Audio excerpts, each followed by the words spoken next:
কি বলেছে, বার্ষিক কত চক্রবৃদ্ধি হয় 2 বছরে 60,000 টাকা সময় চক্রবৃদ্ধি হচ্ছে 69,984 টাকা। তো আমি ফার্স্টে কি করবো, P into 1 plus R by 100 to the power N equals to CI.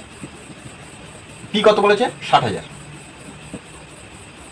R 1 plus R by 100 to the power N, N মানে 2 বছর। তো সিআই কত বলছে, 6,984, 69984।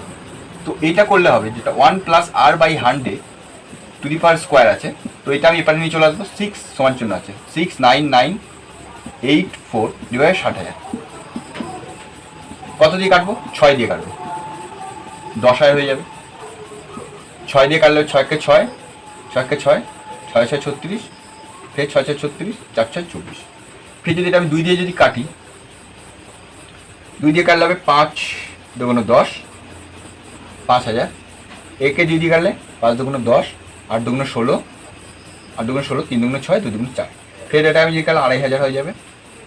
এটাই 2 দিয়ে কাটি 29 16, ফের 2 দিয়ে যদি কাটি 1250, ফের এটাকে 2 দিয়ে যদি কাটি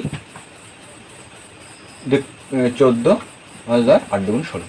ফের এটা 2 দিয়ে যাবে, তো হবে তোমার 625।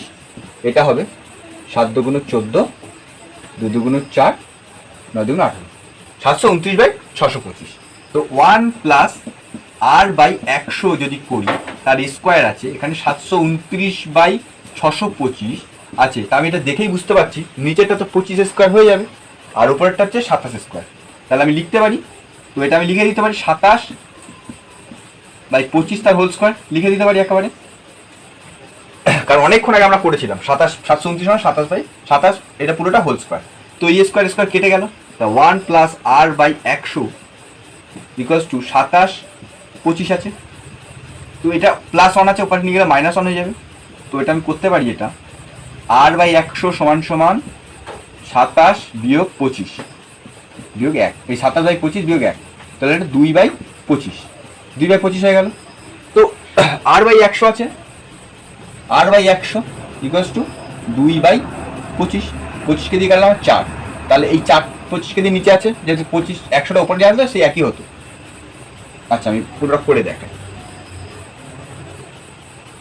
আর বাই 100 আছে ইকুয়ালস টু হচ্ছে 2/25, তো এই 100টা আমি উপরে নিয়ে চলে যাবো, আর বাই 2 গুণ 100 ডিভাইড 25, 25কে দিয়ে কাটলাম 4, তো 4কে দিয়ে 8% সুদের হার হবে। এখানে আমার 8%